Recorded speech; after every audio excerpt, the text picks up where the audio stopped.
Quiero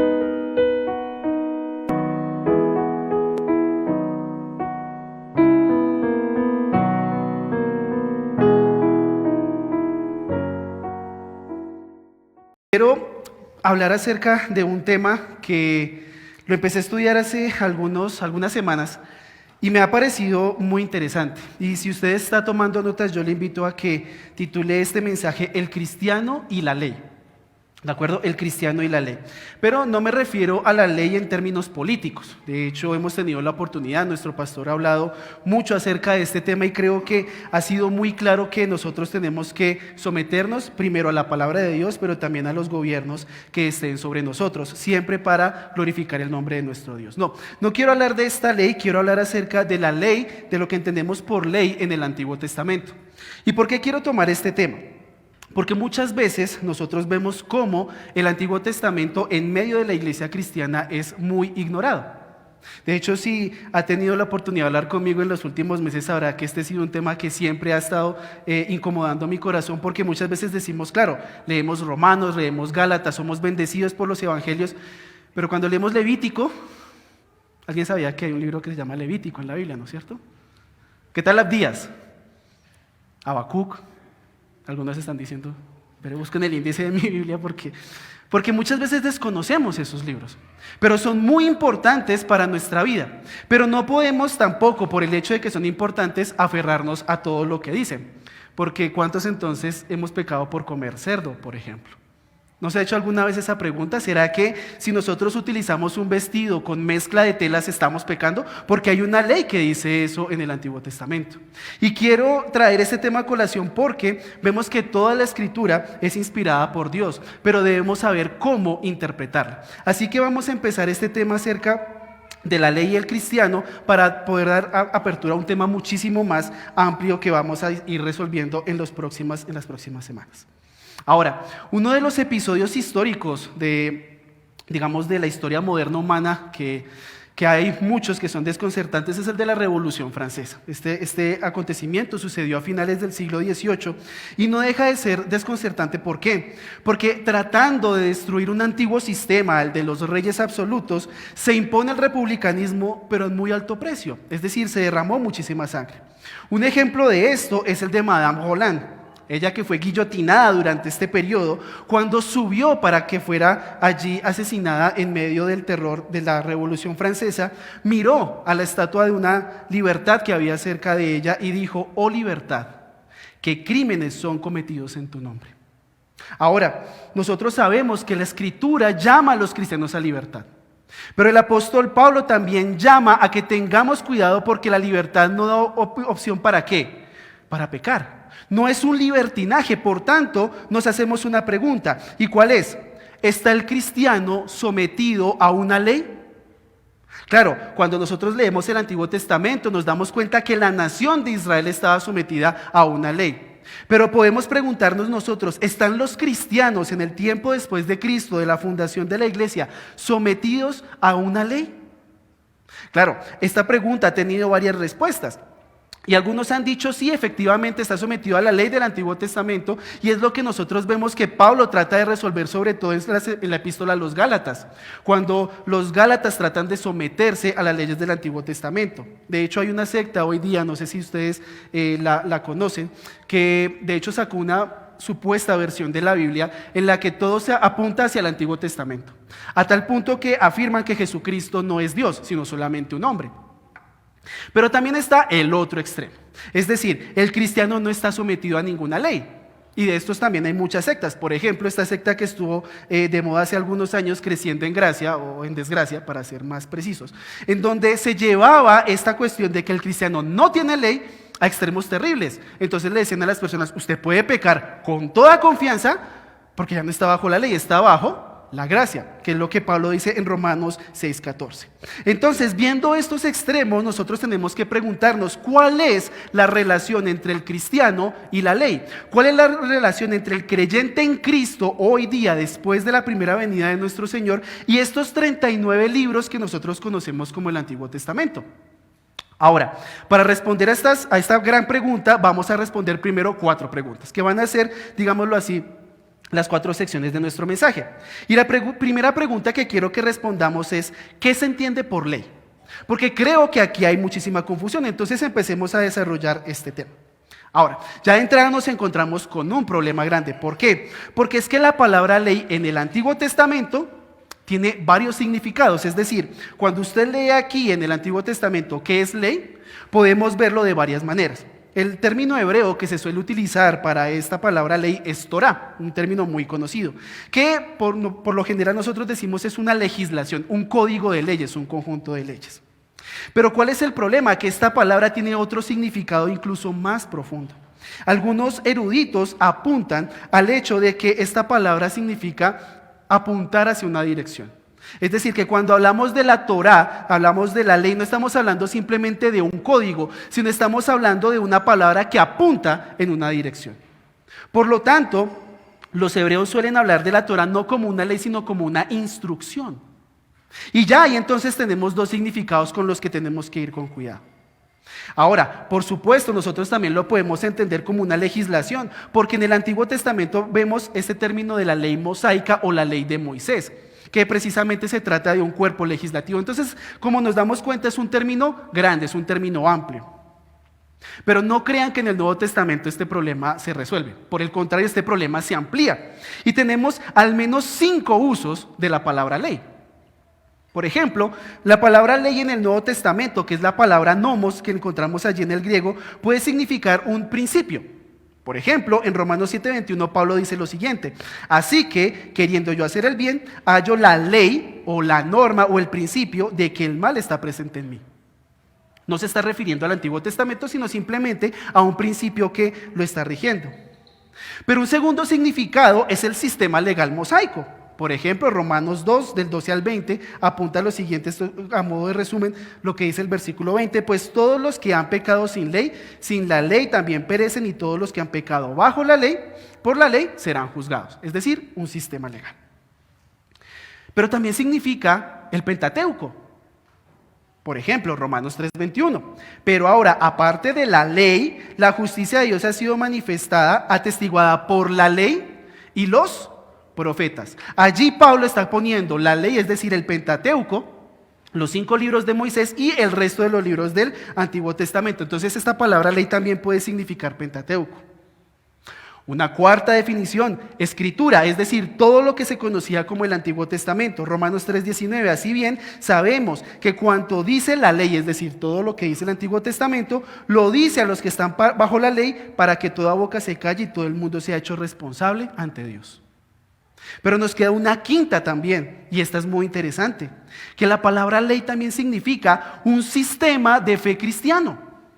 Por ejemplo, Romanos 8:2 nos lo dice: porque la ley del Espíritu de vida en Cristo Jesús te ha libertado de la ley del pecado y de la muerte.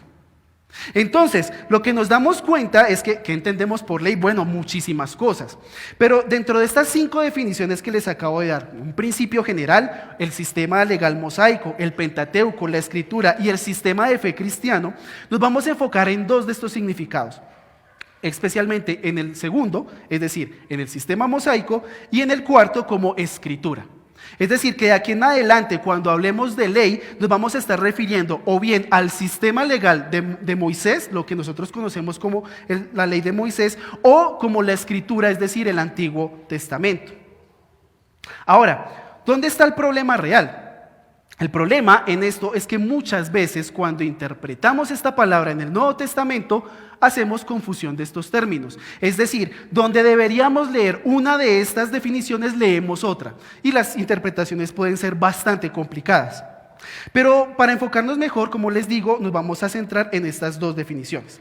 Ahora, ¿la cuestión cuál es? ¿Cómo podemos entender este segundo significado? Yo les voy a pedir el favor que me acompañen al libro de Éxodo. Bien, Éxodo 19, estaban preocupados porque no iba a haber textos bíblicos, va a haber muchos. Bien, entonces, Éxodo 19.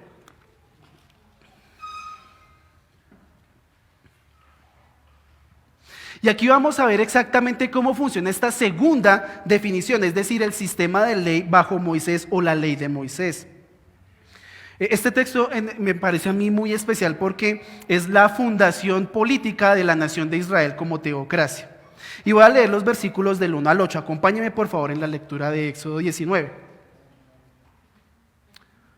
Al tercer mes de la salida de los hijos de Israel de la tierra de Egipto, ese mismo día llegaron al desierto de Sinaí. Partieron de Refidim, llegaron al desierto de Sinaí y acamparon en el desierto. Allí delante del monte acampó Israel. Y Moisés subió hacia Dios y el Señor lo llamó desde el monte diciendo: así dirás a la casa de Jacob y anunciarás a los hijos de Israel: vosotros habéis visto lo que he hecho a los egipcios y cómo os he tomado sobre alas de águilas y os he traído a mí. Ahora pues, si en verdad escucháis mi voz y guardáis mi pacto, seréis mi especial tesoro entre todos los pueblos, porque mía es toda la tierra. Y vosotros seréis para mí un reino de sacerdotes y una nación santa. Estas son las palabras que dirás a los hijos de Israel. Entonces Moisés fue y llamó a los ancianos del pueblo y expuso delante de ellos todas estas palabras que el Señor les había mandado. Y todo el pueblo respondió a una y dijeron: haremos todo lo que el Señor ha dicho. Y llevó Moisés al Señor las palabras del pueblo. ¿Qué es lo que nosotros vemos acá? Que este sistema es un pacto. No se olvide esa palabra, va a ser fundamental en nuestro estudio. Pero este pacto, este conjunto de leyes, hacen que Israel nazca como una teocracia, es decir, una nación bajo el directo gobierno de Dios, con todo un sistema ritual, civil y moral que habría de regir la vida nacional para gozar de las bendiciones de ese pacto. Eso es precisamente la ley mosaica. Entonces, permite a la nación nacer como una teocracia con todo un sistema, ¿de acuerdo?, de leyes que cubren lo ritual, lo civil y lo moral, para que esta nación disfrutara de las bendiciones de este pacto. Ahora, no tenemos que perder de vista todo lo que hemos visto acá. ¿Por qué? Porque uno de los grandes problemas que tenemos como iglesia a la hora de interpretar la ley es que decimos: claro, la ley está en el extremo por allá y la gracia está en el extremo por allá. Y no es así. Fíjese lo que dice el versículo 4 de Éxodo 19 para que se dé cuenta que la ley no carece de gracia. Vosotros habéis visto lo que he hecho a los egipcios. Fíjense estas palabras del Señor: y cómo os he tomado sobre alas de águila y os he traído a mí. Qué tremendas palabras. Porque claro, cuando pensamos en la ley decimos: sí, no podemos comer cerdo allá. ¿Sí? En Cristo sí podemos comer cerdo, amén. Pero lo que nos damos cuenta es que incluso la ley, con todo este malentendido y con toda esta mala reputación que tiene, nace de la gracia del mismo Dios. Dicho de otra forma, y esto es muy importante, la ley de Dios es una expresión del carácter de Dios. La ley que nosotros vemos en el Antiguo Testamento es una expresión del carácter de Dios, de las perfecciones de Dios. Y entonces esto sería una forma de entender esta segunda definición que hemos dado de la ley, es decir, el sistema de leyes mosaico. Claro, yo creo que en la cuarta definición en la cual también nos vamos a enfocar, es decir, la escritura del Antiguo Testamento, pues necesita poca presentación. Son los 39 libros que nosotros tenemos inicialmente en nuestra Biblia, que compone pues básicamente 2/3 de nuestra escritura, y en estas dos definiciones nos vamos a basar. Bien, entonces ya sabemos qué entendemos por ley, ¿no es cierto? Y esa es nuestra primera pregunta que hemos respondido para responder la pregunta inicial. Pero vamos a responder una segunda pregunta: ¿cuál es la función de la ley? Y ya nos metemos aquí en aspectos muchísimo más fuertes teológicamente hablando, y este es un tema muy debatido. ¿De acuerdo? Es un tema que cuando uno ve la literatura que se ha escrito acerca de esto, es impresionante la cantidad de posturas que hay, la cantidad de explicaciones que hay. Pero yo creo que es importante no ir a los libros, sino ir a lo que nos dice la Escritura. Y con respecto a lo que nos dice la Escritura, podemos hallar dos usos que tiene la ley, es decir, este sistema mosaico de leyes para nosotros, o para más o menos lo que está en la revelación bíblica. Y esta primera función es que la ley sirve para mostrar la pecaminosidad del pecado. La ley sirve para mostrar la pecaminosidad del pecado. Sé que es una redundancia, pero es una redundancia importantísima para poder explicar esto. Les voy a pedir que me acompañen a Romanos 7:3. Romanos capítulo 7, versículo 3. Bien. Romanos es la carta más teológica de Pablo. Hay quien dice que Romanos es la presentación sistemática del Evangelio. Y en el capítulo 7, Pablo está hablando de cuál es la relación del creyente con el pecado. Y en el versículo 13 de este capítulo hace una exposición muy interesante acerca de qué es la ley, es decir, este sistema de leyes de Moisés. Romanos 7:13. ¿Bien? Romanos 7:13.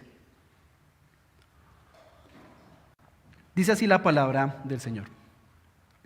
Entonces, lo que es bueno, hablando de la ley, vino a ser causa de muerte para mí, de ningún modo. Al contrario, fue el pecado, a fin de mostrarse que es pecado, al producir en mí muerte por medio de lo que es bueno, para que por medio del mandamiento el pecado llegue a ser en extremo pecaminoso. Parece un poco un juego de palabras lo que está haciendo aquí el apóstol Pablo, pero el mensaje es muy claro. Lo que hace la ley es decir que lo que es pecado para Dios es terriblemente pecaminoso. Ahora, no tenemos tiempo para entrar en otros textos, por ejemplo, Gálatas 3:19 hace una afirmación similar. Pero lo que hace entonces aquí el apóstol Pablo es decir que la ley, ese sistema de leyes que regía la nación de Israel en un principio, sirve para decirle a usted que aquello que desagrada a Dios es en verdad terrible. ¿Y cómo lo hace? Bueno, yo le invito a que por su cuenta usted pueda leer el argumento de Pablo en Romanos 5. En Romanos 5, Pablo hace una exposición acerca de cuáles son los resultados de la justificación de lo que venía hablando en los capítulos 3 y 4. Pero allí en el capítulo 5 hace algo muy especial, porque él dice, dentro de este argumento de Romanos 5, que el pecado existía antes de Moisés. Es decir, desde Adán hasta Moisés la gente pecó. Claro, no de la misma forma que pecó Adán, pero la gente pecaba. Pero cuando vino la ley, es decir, cuando se proclama a la nación de Israel como una nación, como una teocracia, se expone la pecaminosidad del pecado. Es decir, se le muestra al pueblo cuál es la voluntad de Dios con respecto a la santidad y al pecado. Por eso Pablo también aquí en Romanos 7 dice, yo no sabía lo que era codiciar hasta que la ley me dijo a mí, no codicies. Es decir, Pablo codiciaba probablemente cuando era pequeño. Los niños pequeños codician, aunque no lo crean, ¿sí? Pero muy probablemente el niño no sabe que hay un mandamiento que dice no codiciarás. Pero cuando él conoce ese mandamiento de no codiciar, sabe lo malo que es. ¿Por qué? Porque resulta entonces que, si bien es cierto, nosotros utilizamos, y esto lo explicaba Víctor cuando hizo su exposición sobre el pecado, que muchas veces se utiliza la palabra pecado y la palabra transgresión, él hizo una aclaración muy importante. La palabra transgresión se refiere a algo, pasar un límite. ¿De acuerdo? El pecado es evidentemente errar en el blanco, como él lo explicaba, pero la transgresión es traspasar un límite. Dios coloca un límite y es traspasarlo. Y la ley lo que nos dice es cuando usted peca, traspasa ese límite de la santidad de Dios. Por lo tanto, el primer uso que tiene la ley es precisamente ese, exponer la pecaminosidad del pecado. Pero hay un segundo uso que tiene la ley que nos dice también el Nuevo Testamento, y es que la ley sirve o sirvió, más bien esto es en tiempo pasado, para guardar la niñez del pueblo de Dios hasta la llegada de Cristo. Y para eso les pido que me acompañen a Gálatas 3, versículo 4, un poquito más adelante. Gálatas 3, versículo 4. Versículo 24, disculpen. Versículo 24 del capítulo 3 de Gálatas. Pablo aquí en este capítulo está haciendo una preciosa exposición acerca de la justificación por fe. Es una epístola de hecho muy similar a Romanos. Y en esta controversia que él tiene contra los Gálatas, les dice lo siguiente, les dice una de estas funciones de la ley, es muy claro. Miren lo que dice allí. De manera que la ley ha venido a ser ¿qué? Nuestro ayo para conducirnos a Cristo, a fin de que seamos justificados por la fe. Ahora, claro, esa palabra ayo puede ser complicada, porque no es una palabra que uno utilice mucho. No, yo tengo un amigo que es ayo, ¿sí? Yo soy un ayo. No es algo que sea muy típico usarlo así. Y el problema es que hay otras traducciones que a veces suelen poner esta palabra de otras maneras, la ponen como tutor, incluso hay algunas, por ejemplo en inglés, que la ponen como profesor, incluso. Y no está muy bien. La palabra griega, pedagogos, que está poniéndose aquí como ayo, es una palabra muy controvertida. De hecho, los antiguos en Grecia escribían mucho acerca de estas personas. ¿Quién era el paidagogos? ¿De acuerdo? ¿Quién era esa persona, especialmente de la que habla aquí Pablo? Bueno, era una persona que se encargaba de cuidar al niño, era algo así como la nana del niño. ¿Bien? Es una persona que bien podría ser un esclavo, una persona libre, pero que se encargaba de cuidar al niño mientras éste crecía. Por ejemplo, lo acompañaba a hacer sus actividades, lo acompañaba al colegio y demás. Ahora, el problema es que cuando hablamos de este cargo, por decirlo así, de esta profesión, en la antigua Grecia tenemos un pequeño inconveniente, y es que no eran muy bien vistos. ¿De acuerdo? La verdad es que hay muchos autores que de hecho escribían cosas terribles acerca de los paidagogos porque no eran personas de fiar, por decirlo de alguna manera. ¿Cómo tenemos que entender entonces esta palabra? Bueno, yo creo que hay un erudito que da en el clavo. Fíjense lo que dice esta persona acerca de la palabra ayo. Lo que se pone en primera línea es el papel temporal de la ley. Funcionaba como una especie de niñera hasta que llegara el cumplimiento de los tiempos. Es decir, que la ley no fue proporcionada para que fuera eterna. Este código mosaico no fue dado para que funcionara para siempre, sino que sirvió para que dentro de la historia de salvación guardara al pueblo hasta que llegara el cumplimiento de los tiempos. Y ahí lo tiene muy cerca, Gálatas 4:4. Acompáñenme a leerlo. Pero cuando vino la plenitud del tiempo, y estamos en el mismo contexto, Pablo se está refiriendo al mismo tema, pero cuando vino la plenitud del tiempo, Dios envió a su Hijo, nacido de mujer, nacido bajo la ley. Fíjense que Cristo es entonces el cumplimiento de ese tiempo por el cual el ayo ya no viene a ser necesario, y es un tema que vamos a tocar más adelante. Ahora, en estas dos cosas que hemos hablado, de las dos funciones de la ley, que la ley muestra la pecaminosidad del pecado y que sirve o que sirvió como un guardián hasta el cumplimiento de los tiempos, nos puede llevar a pensar varias cosas de la ley. ¿Bien? Y lo primero, esto es muy importante, la ley, en esta definición del sistema mosaico de leyes, no se estableció para suministrar salvación. Es decir, ninguna persona por seguir todas las cosas escritas en la ley podía salvarse. Claro, si de pronto usted ha leído a Pablo en Gálatas sobre todo, va a decir, pero es que más atrasito, allí dice en el capítulo 3, versículo 12, sin embargo la ley no es de fe, al contrario, el que las hace vivirá por ellas. Entonces uno dice, bueno, pero ¿cómo así? O sea, o se salva o no se salva por seguir la ley.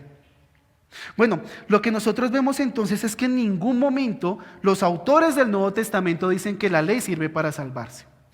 Pablo allí en Gálatas 3:12 está citando Levítico 18:5. ¿Y qué es lo que está diciendo allí? Bueno, sencillamente lo que está diciendo es que si usted va a ponerse a cumplir la ley, la cumple. Es decir, que si usted va a dedicar su vida a cumplir la ley, tiene que dedicarla completa. ¿Se acuerda lo que decía Santiago por allí en Santiago 2:10? Que si usted cumple toda la ley, pero incumple solamente un punto, se hace transgresor ¿de qué? De toda la ley. Y eso es lo que está diciendo Pablo aquí en Gálatas 3:12. Cuando usted dice, bueno, yo voy a hacer las obras de la ley, bueno, se dedica a hacerlas toda su vida en todo momento. Por tanto, entonces podemos afirmar que la ley mosaica, este sistema de leyes, no sirve para dar salvación. De hecho, ha habido muchas malas interpretaciones al respecto, algunas controversias teológicas que la verdad han sido más falta de leerse bien que de errores teológicos como tal. Ahora, en vista de esto, pareciera ser que lo que les dije al principio de que la ley está en ese extremo y la gracia está en ese extremo como que es verdad, ¿no? Porque si la ley nos muestra la pecaminosidad del pecado y si la ley solamente sirvió para esperar a Cristo y no trae salvación, bueno, pues entonces ¿cuál es la gracia?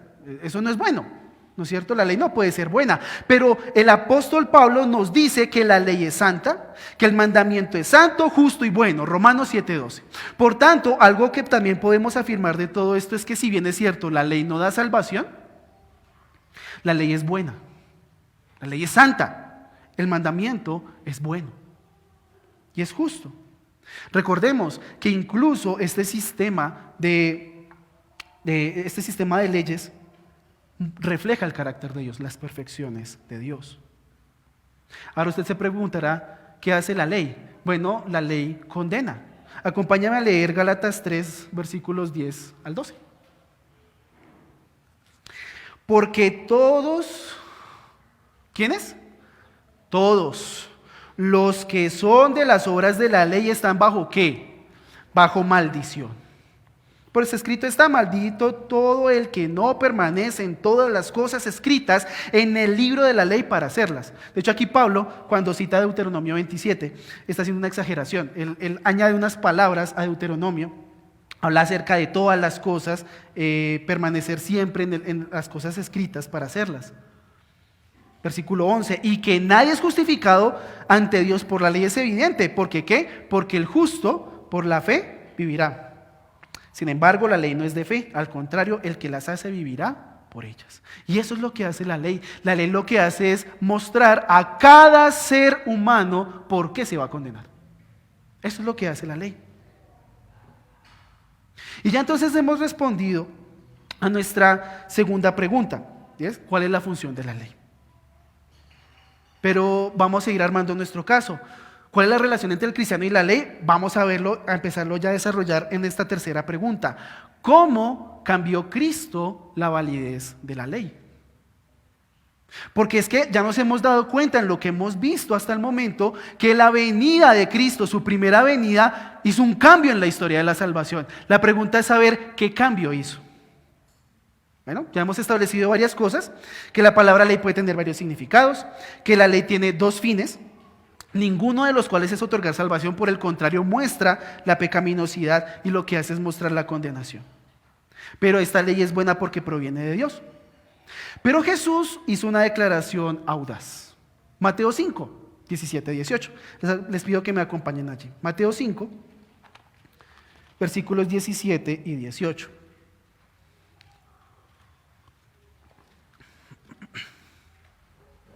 ¿Cuál es esta declaración audaz que hace aquí el Señor Jesús? Después de hablar de las bienaventuranzas, que es el preámbulo del Sermón del Monte, dice: no penséis que he venido para abolir la ley o los profetas. Recuerden que esto se refiere a una de las definiciones que dimos, ¿no es cierto? Entonces, aquí el Señor Jesús está hablando del Pentateuco y del resto de los libros del Antiguo Testamento. No he venido para abolir, sino ¿para qué? Para cumplir. Porque en verdad os digo que hasta que pasen el cielo y la tierra, no se perderá ni la letra más pequeña ni una tilde de la ley hasta que toda se cumpla. Y aquí el Señor Jesús está haciendo referencia a esta cuarta definición que hemos hablado, las Escrituras. ¿Bien?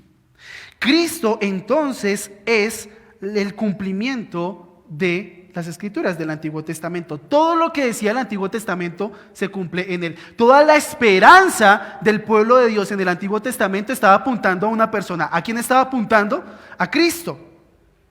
Ahora, cuando afirmamos nosotros que Jesús cumple la ley, lo hace en el sentido de que Él es el cumplimiento de toda esta esperanza, pero también apunta a algo muy importante: que Cristo cumpliera, o que cumplirá, porque todavía hay cosas que no ha cumplido, ¿no es cierto? Lo vemos cuando estudiamos el libro de Daniel.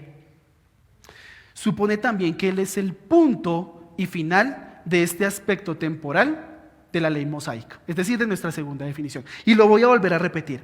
Cuando decimos que Cristo cumplió o que cumplirá todo aquello que está contenido en el Antiguo Testamento, supone también que Él es el punto y final de este aspecto temporal del sistema mosaico.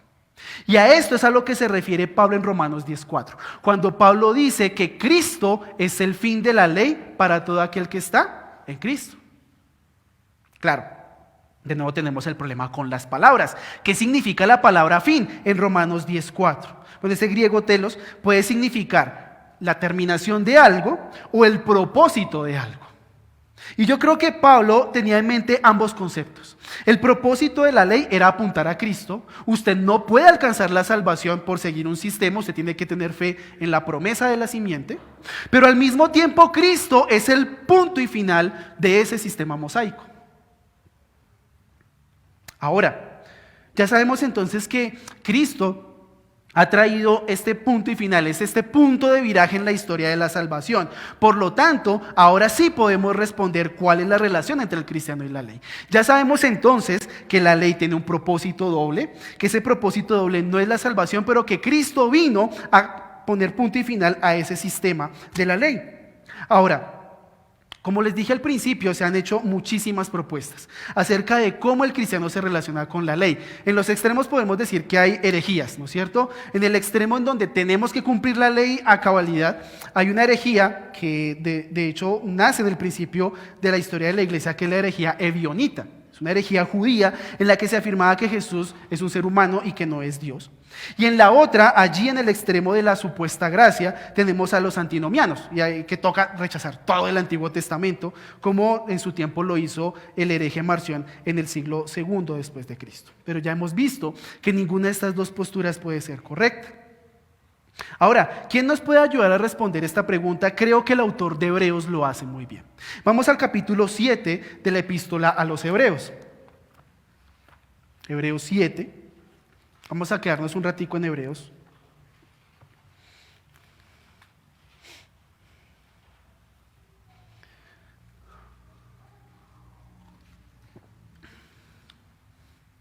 Es una epístola muy interesante, aquí en lo personal es uno de mis libros favoritos de la Biblia. Por su estructura, por los temas que trata, por la forma en la que llama la atención de sus lectores. Pero en especial por cómo utiliza el Antiguo Testamento. Yo alguna vez hablaba con unos hermanos y les decía que si el libro de Levítico les parece aburrido es porque no han leído Hebreos. ¿Bien? Para entender bien el libro de Levítico hay que leer Hebreos y viceversa. ¿Bien? Y básicamente el argumento de los capítulos 7 al 9 de la epístola a los Hebreos es mostrar cómo Jesús es superior al sacerdocio levítico, es superior a la ley de Moisés. Ahora, claro, evidentemente el autor de Hebreos dice, sí, Jesús es superior a Moisés, Jesús es superior a la ley, pero lo es por una razón, por causa del nuevo pacto.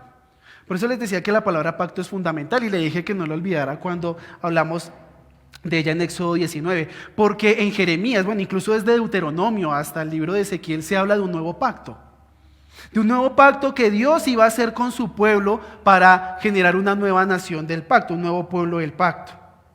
Pero lo que está diciendo entonces aquí el autor de Hebreos es que por causa de ese nuevo pacto, el antiguo pacto es más débil, tiene una debilidad inherente. Fíjense lo que dice desde el versículo 11, vamos a leer Hebreos 7:11 y vamos a ir hasta el versículo 22. Ahora bien, el argumento empieza acá.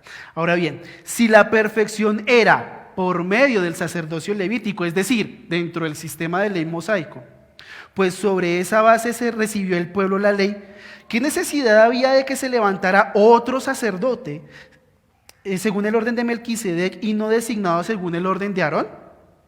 Porque cuando se cambia el sacerdocio, necesariamente también ocurre un cambio de la ley. Pues aquel de quien dicen estas cosas pertenece a otra tribu de la cual nadie ha servido en el altar. Aquí se está refiriendo al hecho de que el Señor Jesús proviene de la tribu de Judá y de la tribu de Judá nada se hablaba con respecto al sacerdocio dentro del sistema mosaico. Porque es evidente, y esto es lo que dice aquí precisamente, que nuestro Señor descendió de la tribu de Judá, una tribu de la cual Moisés no dijo nada tocante a los sacerdotes. Y esto es aún más evidente si a semejanza de Melquisedec se levanta otro sacerdote, que ha llegado a hacerlo no sobre la base de una ley de requisitos físicos, sino según el poder de una vida indestructible, pues de él se da testimonio. Tú eres sacerdote para siempre según el orden de Melquisedec. Salmo 110:4. Porque ciertamente queda anulado el mandamiento anterior por ser ¿qué? Débil e inútil. Pues la ley nada hizo perfecto y se introduce una mejor esperanza mediante la cual nos acercamos a Dios. Y por cuanto no fue sin juramento, pues en verdad ellos llegaron a ser sacerdotes sin juramento, pero él por un juramento del que le dijo, el Señor ha jurado y no cambiará, tú eres sacerdote para siempre. Por eso Jesús ha venido a ser fiador de un mejor pacto. Sin duda alguna la epístola a los Hebreos es una epístola súper densa en términos teológicos. Pero lo que quiere decir aquí el autor de la epístola es lo siguiente: Jesús viene a cumplir una profecía. El Salmo 110, si usted lee el Salmo 110, es exactamente lo que aquí está citando el autor de la epístola a los Hebreos. Y lo que está diciendo es, el sacerdocio de Cristo, que no es un sacerdocio según la ley, sino según un orden diferente, el orden de Melquisedec, este personaje algo enigmático que aparece en Génesis 14. Es un mejor sacerdocio, Jesús es un mejor sacerdote que los sacerdotes levíticos. Y más adelante da otros argumentos para ello. Pero el argumento principal está en el versículo 22, porque Él es el fiador de un mejor pacto. Por tanto, lo que nosotros vemos es varias cosas.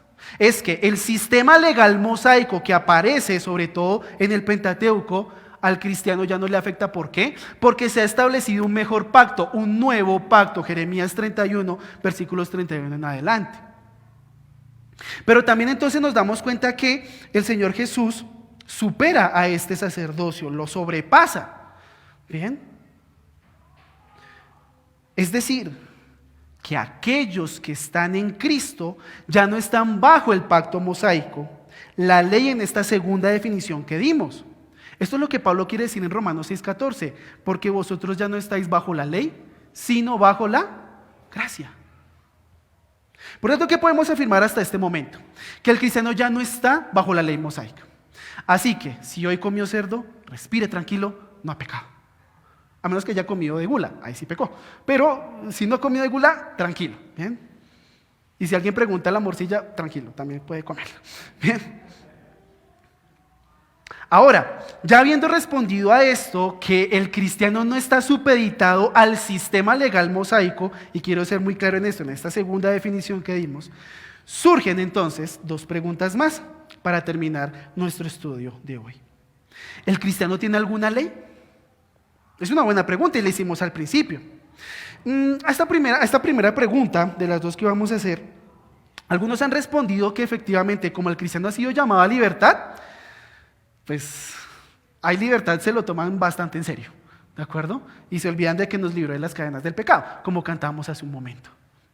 Y se dedican precisamente al hecho de que, pues como ya estamos en la gracia, pues hagamos lo que queramos. Es lo que precisamente les decía acerca de esta secta de creciendo en desgracia. Ahora, esto no es verdad. No es verdad que el cristiano simplemente anda sin ley como si nada. Yo quiero que me acompañen por favor a Gálatas 6:2. Bien. Gálatas capítulo 6, versículo 2.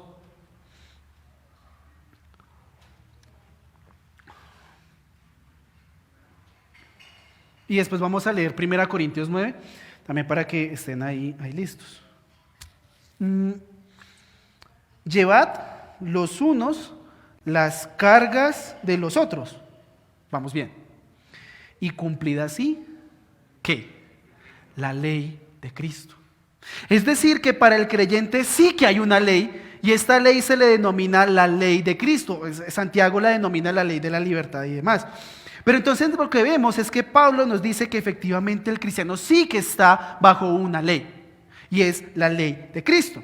Ahora acompáñenme rápidamente a 1 Corintios 9, es otro de esos libros que no se interpretan bien porque no se entienden, que son básicamente, diría mi mamá, juguetazos que le dan a los lectores. ¿Sí? Gálatas y 1 Corintios son libros bastante fuertes al respecto. 1 Corintios 9, versículos 19 al 23. Fíjese lo que dice.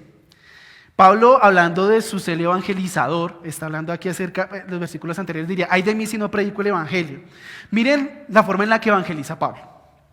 Porque aunque soy libre de todos me he hecho esclavo para ganar al mayor número posible. Pablo sabe que es libre de la ley mosaica. Él ya no está supeditado a esa ley que le traía condenación. A los judíos me hice como judío para ganar a los judíos. A los que están bajo la ley como bajo la ley, aunque yo no estoy bajo la ley. Pablo es claro en lo que acabamos de afirmar, el cristiano ya no está bajo la ley mosaica, para ganar a los que están bajo la ley. Este versículo 21 es fundamental. A los que están sin ley, como sin ley, aunque ¿qué? No estoy sin la ley de Dios, sino bajo la ley de ¿quién? de Cristo vemos de nuevo el concepto de la ley de Cristo para ganar a los que están sin ley. A los débiles me hice débil para ganar a los débiles. A todos me he hecho todo para que por todos los medios salve a algunos. Y todo lo hago por amor del Evangelio para ser partícipe de él. Claro, aquí Pablo no está diciendo entonces me hice metalero para ganar a los metaleros, ni me hice pandillero para ganar a los pandilleros. No está diciendo eso. Lo que está diciendo Pablo es que yo pongo mi libertad al servicio de otros para poderlos ganar. Usted lo puede leer perfectamente más adelante en el capítulo 10. Habla acerca de la cuestión, perdón, en el capítulo 8, de la cuestión de los sacrificados a los ídolos. Para Pablo no había ningún problema comer carne sacrificada a los ídolos porque los ídolos no son nada. Pero si hay una persona que se resiente por eso, pues no lo haga. Yo no creo que una persona, si quiere, por ejemplo, evangelizar a un judío, lo va a invitar a almorzar allí en la 72,30, morcillita y chunchullito, y no creo. Pues a menos de que sea una persona supremamente inconsciente, porque se va a ofender, esa persona se va a ofender. Bien, recuerdo mucho, nuestro profesor de misiones en el seminario decía que cuando él fue a Marruecos en una misión, él tenía mucho cuidado de qué clase de comida le servía a sus invitados no creyentes, pues porque es una cultura musulmana y ellos tienen también un código alimenticio muy estricto. Y lo que está diciendo aquí Pablo es esto. Pablo lo que está diciendo es que pongo mi libertad que tengo en Cristo, aunque tengo la ley de Cristo en mí, para ganar a los demás. Entonces, ¿qué podemos decir acerca de todo esto? Bueno, lo que podemos decir es que el cristiano sí se encuentra bajo una ley. Pero esta ley no es una ley como la que encontramos allí en los libros de Moisés. Es la ley de Cristo. Y esta ley, como nosotros podemos ver en textos como Mateo 22, del 34 al 40, Gálatas 5, 6, es una ley que está fundamentada en el amor. La verdad que obra por el amor. La pregunta es entonces, la segunda pregunta que podemos hacer es, ¿cómo se relaciona el cristiano con el Antiguo Testamento? Es decir, cuando usted hace un plan de lectura anual, aspiro y espero que lea el Antiguo Testamento, porque pues el Nuevo Testamento pues lo lee varias veces en un año. Pero ¿qué pasa cuando usted lee el Antiguo Testamento? ¿Cuál es su relación con esos 39 libros? ¿Cómo los tiene que utilizar? Bueno, no los podemos desechar, o sea, no podemos arrancar aquí las páginas del Antiguo Testamento y, bueno, como eso ya pasó, ya Cristo lo cumplió, hasta luego. Evidentemente no. ¿Cómo entonces debemos reaccionar? Bueno, no podemos desecharlo porque allí se muestra la esperanza que se cumple en Cristo. Es decir, si nosotros queremos ver la esperanza que se cumple en Cristo, leamos el Antiguo Testamento. Pero aún hay más. Los autores del Nuevo Testamento muchas veces llaman la atención de sus lectores a acontecimientos y personajes del Antiguo Testamento para advertirnos y guiarnos en el caminar cristiano. Así que un primer uso que podemos dar al Antiguo Testamento es, tomémoslo como ejemplo. Y fíjense lo que Pablo dice allí en 1 Corintios 10:6, espero que no se haya de 1 Corintios 10:6. Pablo toma el ejemplo de la historia de Israel en el desierto y mire lo que dice en esta parte. Estas cosas sucedieron como que ejemplo para nosotros, a fin de que no codiciemos lo malo como ellos lo codiciaron. Si nosotros vemos, los autores del Nuevo Testamento muchas veces se refieren a acontecimientos, a personajes del Antiguo Testamento. ¿Para qué? Para decirnos, ojo, cuidado. Miren el ejemplo del pueblo y no cometan los mismos errores.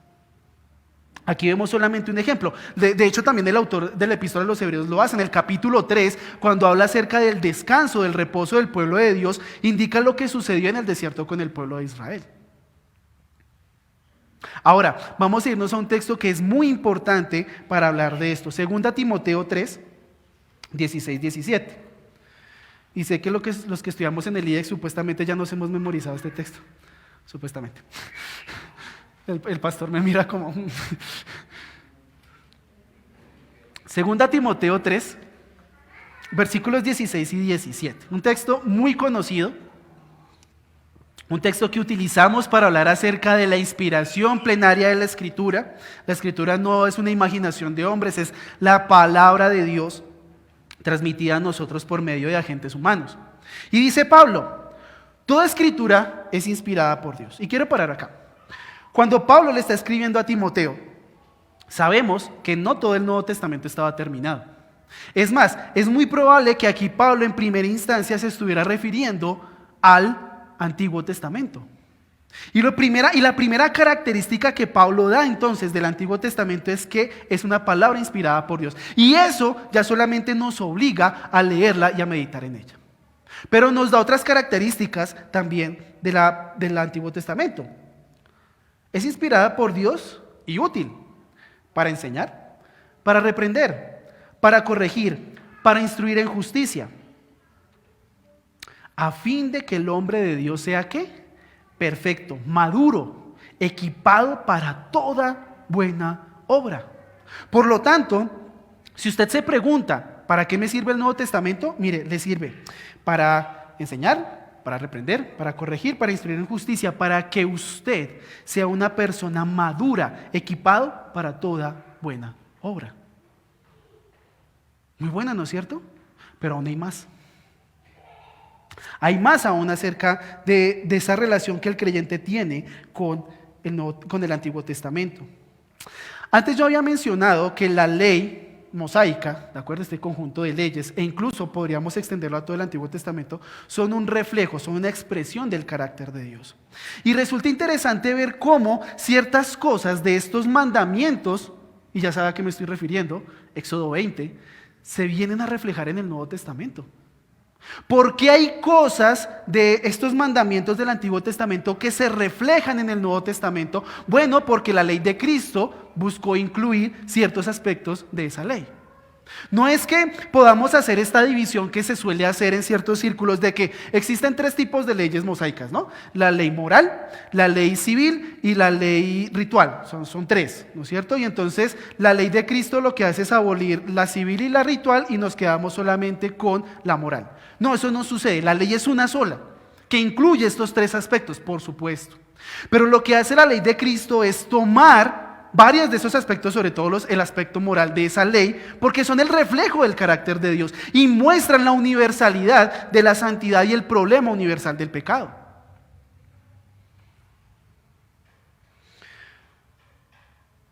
Los 10 mandamientos, piensen en ellos.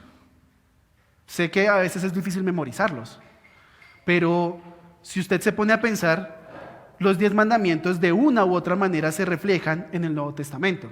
Sé que hay uno que no es obligación para nosotros cumplirlo, que es el guardar el día de reposo. Pero si nosotros nos damos cuenta, los 10 mandamientos tienen ese uso para el creyente en el Nuevo Testamento. Por tanto, cuando nosotros miramos allí al Antiguo Testamento y vemos el carácter moral de Dios reflejado en ello, debemos tener cuidado y decir, bueno, si dice no codiciarás, hay que tener cuidado. ¿No es cierto? No debo codiciar.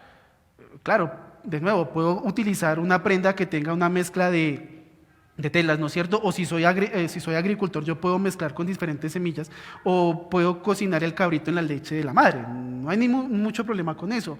Pero cuando se refiere al hecho de esta expresión directa del carácter moral de Dios, debo tener cuidado. Ahora, ¿cómo podemos justificar esto también? Pensemos que, por ejemplo, en el Nuevo Testamento no es tan fácil armar una prohibición con respecto al aborto. El aborto es pecado, téngalo por seguro. Pero no resulta tan fácil a veces decir, bueno, es que en el Nuevo Testamento dice no abortarás. No dice. En primera especulaciones de pronto, pero en el Nuevo Testamento no. Pero claro, cuando nosotros vemos que, por ejemplo, Santiago dice que con tu lengua tú maldices a tu hermano, o bueno, más bien bendices a Dios, que no ves, y maldices a tu hermano que ves, ¿que es hecho a qué?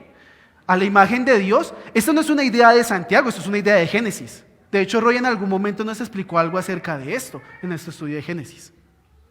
Entonces Santiago lo que está diciendo es, esa verdad de que el hombre es imagen de Dios se conserva en toda la historia de la salvación. Por tanto, si el aborto en Éxodo 21 es algo malo, porque el hombre es creado a la imagen de Dios, lo sigue siendo en el Nuevo Testamento, porque el hombre sigue siendo creado a la imagen de Dios. Y podemos decir hoy que el aborto es algo terrible, bien, sobre todo por las últimas noticias que han salido de cómo se practican el aborto en ciertas clínicas. Entonces, lo que nos damos cuenta es que el Antiguo Testamento, es una mina de oro de doctrina para nosotros. Claro, tenemos que ser cuidadosos, qué cosas ya se cumplieron, qué cosas ya quedaron abolidas o qué cosas tenemos aún que ver dentro de la ley de Cristo. Por tanto, ¿cuál es la relación del creyente con la ley mosaica? Bueno, hay libertad, hermanos. Ya no estamos supeditados a una ley que nos muestra nuestro pecado, de tal manera que no tenemos otra cosa que ser condenados. Gálatas 3, ya lo vimos. Y yo quiero que volvamos por favor a Gálatas y con esto cerremos nuestro mensaje de hoy. Gálatas 3, versículos 10, pero esta vez vamos a leer hasta el 13. ¿Cuál es la relación entonces del cristiano con la ley? Hemos dicho entonces que somos libres. ¿Por qué? Porque todos los que son, versículo 10, de las obras de la ley están bajo maldición. Si usted busca su justificación por las obras de la ley, está bajo maldición. Porque escrito está: maldito todo el que no permanece en todas las cosas escritas en el libro de la ley para hacerlas. Y que nadie es justificado ante Dios por la ley es evidente, porque el justo vivirá por la fe. Sin embargo, la ley no es de fe, al contrario, el que las hace vivirá por ellas. Y mire esta declaración del apóstol Pablo. Por favor, este es mi versículo favorito de la Biblia, no pretendo que sea su versículo favorito, pero que esté en su top 3. Cristo nos redimió de la maldición de la ley, haciéndose maldición por nosotros, porque escrito está: maldito todo el que cuelga de un madero. Cristo nos redimió, nos libertó. Ahora, claro, esa libertad no puede ser utilizada para libertinaje, pero nos ha llamado a libertad, hermanos. Por tanto, tenemos 66 libros en el cual podemos conocer esa libertad de la voluntad, de la santidad de Dios para gloria suya. Por tanto, yo le invito a usted, hermano, lea la Biblia. Lea la Biblia, no deje leerla. Antiguo o Nuevo Testamento, que le parece aburrido Levítico, bueno, lea Levítico junto con Hebreos. Y se va a dar cuenta que Levítico es un libro muy interesante. No solamente el capítulo 16, que evidentemente el capítulo 16 es muy interesante acerca del día de la expiación. Todo apunta a Cristo según lo que nos dice el autor de los Hebreos, de la epístola a los Hebreos. Usted ¿está falto de sabiduría? Pregunta Santiago en su epístola. Bueno, pídala a Dios. ¿Y dónde más la puede encontrar? Sino, por ejemplo, en el libro de los Proverbios. En el Eclesiastés, por favor. Este libro de Eclesiastés es genial. ¿Dónde está contenida entonces la voluntad de Dios para nosotros? Está contenida acá. No hay otro lugar. No piense que Dios va a descender y va a aparecer como diría alguien, el Espíritu Santo en forma de pajarito bonito. A algunos les he contado la historia, no quiero repetirla acá porque me molesta un poco. Eso no va a pasar. Aquí está la palabra de Dios. ¿Quiere escuchar la palabra de Dios audiblemente? Bueno, léala en voz alta, como dirían algunos predicadores. Por tanto, somos libres, hermanos. Somos libres de esa ley que nos mostraba la condenación, porque Cristo ha pagado el precio de esa condenación y nos ha traído libertad, la justificación en Cristo Jesús. Pero eso no quiere decir que desechamos el Antiguo Testamento, y por eso solo me queda agregar una invitación para todos ustedes. En las próximas enseñanzas que vamos a tener, vamos a hacer un estudio detallado de los 10 mandamientos. Y vamos a ver cómo cada uno de esos 10 mandamientos tiene una pertinencia para nosotros. Ahora, quiero hacer un pequeño adelanto. Sabemos que no tenemos que guardar el día de reposo, porque Cristo es nuestro descanso. Pero incluso en eso, nosotros vemos cómo el carácter de Dios nos afecta en la ley de Cristo. Por lo tanto, hermanos, disfrutemos de nuestra libertad gozándonos en conocer todo el consejo de Dios. Oremos. Señor, cuán bueno eres tú, oh Dios. Señor, sabemos que muchas veces decimos que tú eres bueno y para siempre es tu misericordia, y es algo que proviene de tu palabra, Señor. En este precioso libro de los Salmos, Señor, dice el Salmo 106 que bueno eres tú y para siempre es tu misericordia, Dios. Pero te agradecemos, Señor, porque en Cristo nos has traído esta preciosa libertad, Señor. Esta preciosa libertad de esta ley que tú mismo diste y que nos mostraba cuán pecaminosos somos, Dios, cuán frágiles somos, Señor. Gracias porque no solamente mostraste cuán malos éramos, Señor, sino que has dado la salida, Señor, a esa condenación eterna a la que estábamos dispuestos, Señor, por causa de Cristo. Y es en Él que tenemos esta libertad. Y por tanto, Señor, te pido que nos ayudes a gozar de esa libertad. No para ser libertinos, Señor, no para aprovecharnos de ella, sino para gozarnos en la gloria tuya, Señor. Y que podamos cantar con los salmistas: la santidad, Señor, es necesaria delante de ti. Te pido asimismo, Señor, que ayudes a mis hermanos, que me ayudes a mí a valorar la lectura y la meditación en tu palabra, Señor. El precioso contenido que allí tenemos, incluso en los libros del Antiguo Testamento, Señor, donde también has mostrado tu carácter, Señor. Has mostrado tus perfecciones, que son también para edificarnos a nosotros, oh Dios. Y de nuevo, Señor, pedimos que nos ayudes a valorar esta preciosa libertad que nos has dado, Señor, para que incluso podamos llamar a otros a esta libertad, mi Dios, y que juntos podamos exaltar tu nombre para gloria tuya.